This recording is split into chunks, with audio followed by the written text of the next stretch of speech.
I'm here having an interview pero wala ko kabalo. Pait na mag-interview ka no? Unya ka nang wala kay load, kulang pa imong pliti, perti pang inita. Muna akong gidala-dala, gikan pa ko duty. Unya ka nang mawala pagyud ka. Asa dapit. Unya kay load, wa pa kay kwarta pamasahe. Mo gini pa talagi mga apply lagi. Mawala pa kas building. Asa dapita. Tapos ang i-offer gamay ra. Mabuang ko bayot. Mabuang jud ko ani. Imagine yung lives sa OFW dai. Tanawa. Gikan ako duty.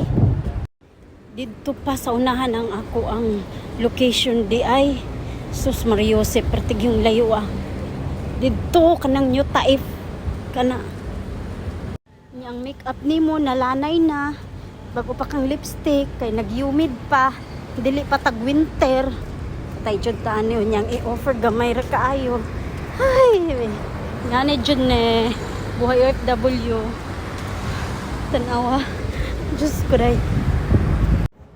sus ko naka-ID pa jud ay ko pantangon jud ang ID.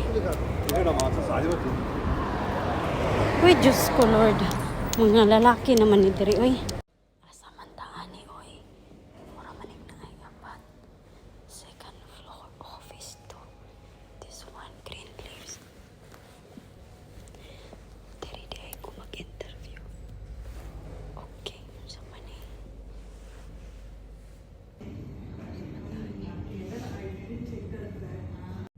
Sa dihang niingon sila na karon ugma gidayon mo join. Dili pa man ko pwede kay katapusan pa man sa October. Gamit kog mask kay baho kayo siya. Baho kayo. Diyos ko day. May gani kay nakalod na paggamay na bilin kwarta. Dili ko ato kay makigdeal manday ko sa mga pana. Lisod kaayo. International to nga company. Unya kay magtawag daw kuno dito sa India. No? Kay unsa man to ilaw marketing. Tawag ko sa ilahang kuan dito. Main dito sa India makigdeal ko sa mga kapwa pana. Di ko laban may utok na sila trabahoon. Unya sa ilaha pagit ko mo trabaho. Ay, di na lang ko day bahala nang ngita talain.